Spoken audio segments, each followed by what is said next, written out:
Tonight, masks back on. The Premier raises the alarm over fears Perth beauty salons have unknowingly spread Omicron. Game, set, match. Djokovic to be deported. The tennis star loses his last appeal.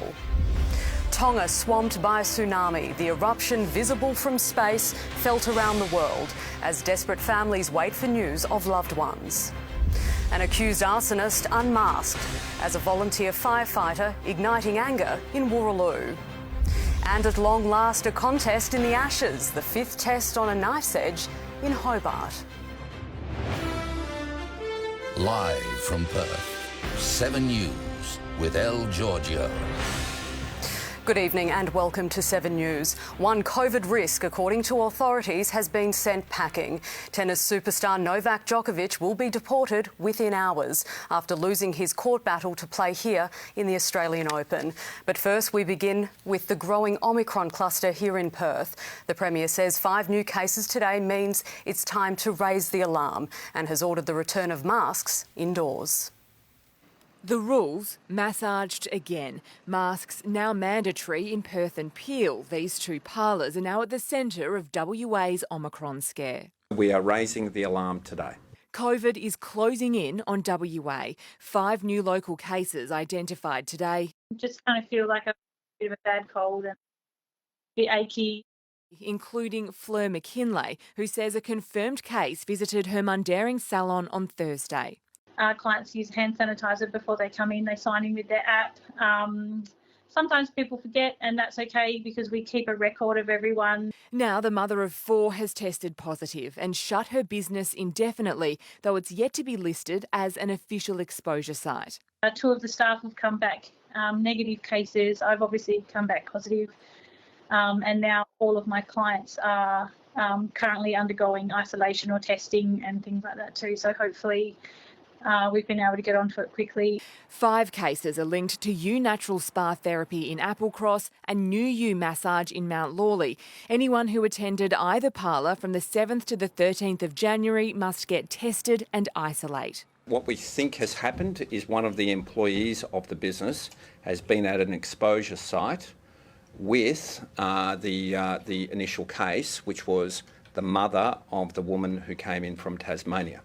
That's all it took for Omicron to take off. There are now 81 cases in WA, all in quarantine, but many were infectious before they were caught. In light of the spread of Omicron in our community, we need to implement new public health measures. Masks have to be worn indoors, but not at home, during vigorous exercise or by children under 12. What we've seen in other states is the let it rip strategy has been a mistake. And so we are trying to get it under control. But some allegedly aren't complying with rules already in place. A 38-year-old man charged with fraud is the first in WA to be accused of faking proof of vaccination, allegedly showing someone else's to get into Crown Casino on Wednesday. Staff were suspicious and alerted police. What he's done, if the court finds that that's what he's done, is a serious offence. All the more serious as the community cluster grows, and so does the list of exposure sites, including suburban shopping centres. Those who saw Spider-Man at Carousel at 2:40 on Tuesday have been caught in Perth's COVID web. Anyone who went must get tested immediately and isolate until a negative result, as do those who went to San Churros and Soul Barbecue Buffet, and there are dozens more.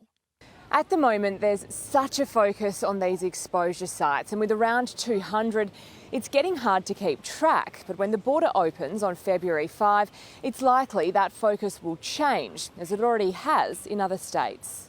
In WA, not yet. There's still a desperate race to stop Omicron, despite the border dropping in less than 3 weeks. And Cyan, with the list of exposure sites expected to grow, there's an urgent alert for beauty customers in the southern suburbs. Yes, Elle. Authorities are urgently pleading for anyone who went to U Natural Spa Therapy in Applecross between January 7 and 13 to come forward and get tested immediately. Now, just over 1,000 West Australians did get tested yesterday, but authorities want more. And here at Fiona Stanley, it's one of the closest testing clinics to the massage parlours. As you can see, it is pretty quiet, but with 18 new COVID cases over the past 7 days, the Premier says we have to assume Omicron is spreading through the community and react accordingly. Elle. Sayan, thank you. Now to Fremantle. Monique Dirks, there's concerns 2 ships approaching the WA coast have COVID on board. Oh, good evening. Yes, that's right. Both the ships are reporting having sick crew members on board. The British Chief is off the coast of Port Hedland tonight. 5 of its crew members have returned positive rapid antigen tests for COVID-19. The other ship that's causing concern is the MD La Stella. Now, that is tonight headed for Fremantle with 6 infected crew members on board. Authorities say the plan at this stage is to just manage and treat those infected crew members on board their ships. They won't be allowed to disembark unless their conditions get much worse. Elle. Mon, thank you. The Prime Minister has welcomed the decision to deport Novak Djokovic, declaring the federal court's decision will keep our borders strong and Australians safe. Scott Morrison says it's time to get back to enjoying the tennis. Emma O'Sullivan was in court. Emma, the saga is finally over. Al, it's been an extraordinary day here, both inside and outside the court, for diehard fans who kept vigil and were very quiet when that news filtered through. The world number 1 now potentially faces a 3-year ban from returning to Australia. Novak Djokovic driven out of detention like a prisoner for an extremely rare weekend courtroom showdown. Serbian tennis fans kept vigil outside as up to 85,000 tuned into the online hearing from around the world. It's an absolute shit show, in my opinion. We're treating him like he's like a weapon of mass destruction at the moment. Like he's literally here to play tennis. The legal argument simply over whether the world number 1's ongoing presence in Melbourne will spark civil unrest. He's never stated that he's anti-vax. He's always just stated that he wants to control what enters his body. Get vaccinated. It's very simple. Just get vaccinated. And then everyone's time wouldn't have to be wasted with this. Djokovic's team argued the immigration minister's reasoning defied common sense, claiming it was irrational to say the tennis ace would foster anti-vaccination sentiment and not consider the reaction if he's kicked out. It's unclear as to whether the minister considered the other side of the coin, that is, whether the deportation of Djokovic would lead to civil unrest. Pointing to rallies in support of Djokovic the first time his visa was cancelled. Djokovic's team also making it clear they were annoyed the minister quoted from a BBC article on what the superstar said about vaccines without including his qualifying comments that he was no expert and would keep an open mind. The government's barrister brought up the photo shoot Djokovic did in December without a mask while COVID positive, claiming it could encourage Australians to emulate his disregard for safety. People use high-level athletes to promote ideas and causes all the time. It was argued the tennis ace is an anti-vax hero, whether he likes it or not, and that in Serbia, where his influence is greatest, it's estimated under half the country is vaccinated. Free the refugees! At the hotel where Djokovic spent last night, refugee supporters rallied for those who haven't been afforded the same quick justice. The biggest thing of all is the indefinite nature of it, not knowing when they are going to get out. Perhaps he'll come on board and support them, seeing that he understands how bad it is. Well, Novak Djokovic has been detained in Australia. We now know that Novak Djokovic is back in immigration detention. Doubtful now if he'll be able to play. The Djokovic saga has dominated headlines around the globe since the tennis ace arrived. Novak Djokovic might in fact end up missing out on participation in the Australian Open. Late today, the court ruled in favour of the government, ordering Djokovic's deportation, a bitter loss for a tennis champion used to winning. Now, in theory, Novak Djokovic could potentially seek permission from the High Court to appeal the decision, but he has run out of time with the Australian Open getting underway tomorrow. In a statement, he said that he was uncomfortable with the focus on him this week and wishes everybody involved in the tournament the best of luck. It is expected that Novak Djokovic will be on a flight out of Australia tonight. The Pacific island nation of Tonga tonight remains cut off from the world, with the full impact of a devastating tsunami still not fully known.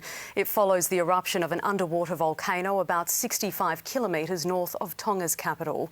The force enough for tsunami warnings to reach Australia, with the effects felt as far away as the United States. Even from space, the scope of the eruption was stupendous. On Tonga, it sounded as bad as it looked. Deafening, and for those by the water, it could only mean one thing: run. This is why. A tsunami generated by an underwater volcanic shockwave. New Zealand's High Commission provided high ground and a view for those who could flee there. But Tonga is relatively flat. Homes were flooded, cars were swept away, property destroyed, boats capsized. But given the ferocity of the multiple blasts, the tsunami itself was relatively small. As yet, there are no official reports of injuries or deaths in Tonga. But this type of event in this region is a massive surprise. The volcanic blast speared the tsunami across the Pacific. On Lord Howe Island, 50 people were evacuated to higher ground as warnings were issued in Queensland, New South Wales, Victoria and down to Tasmania. Thousands of kilometres of coast on alert. Please come off the beach now. Bondi Beach was cleared. We've been told that there's been a tsunami warning. Warnings were given. To get out of the water and move away from the immediate water's edge. Surf Life Saving have removed the flags and we're making sure that people don't go down into the water. But across East Coast beaches, no tsunami, no worries. It didn't look like it was going to be a particularly big wave that was heading our way. Yeah, seems to be okay. Australia's Tongan community held church services this morning. So far we haven't been able to contact our family at all. Their homeland represents the ocean people, the Moana. Still alive, or are they safe? Because there's just no way of getting in contact with our loved ones. Reverend Carissa Sully's in-laws are there. It's really sad. We're heartbroken at the moment. So is Reverend Mata Havea Hiliau's sister. She lives right on the shoreline. Yesterday was our last conversation. Australian Aid will provide the resources that is needed to rebuild. Pallets of humanitarian relief supplies out of our Brisbane warehouse are on their way. The tsunami affected millions. The South Pacific Islands, New Zealand, Japan, racing past Hawaii to pound Canada, the US West Coast. Oh my God! And pushing thousands of kilometres south to Chile. The blasts were heard as far away as New Zealand and Fiji. The McCarthy family is on a Fiji holiday. They say the buildings shook even there. We didn't know if there was war games, whether there was explosions going off in the Pacific. Late today, the federal government confirmed plans to fly an RAAF C-130 to Tonga tomorrow to provide shelter supplies, plus a P-8 surveillance craft to monitor outlying islands, blanketed in volcanic ash and cut off from all communication.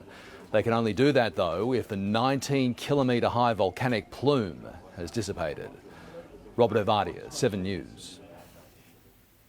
A volunteer firefighter has been charged, accused of sparking the Wooroloo bushfires that destroyed a grandmother's home and left a community in fear.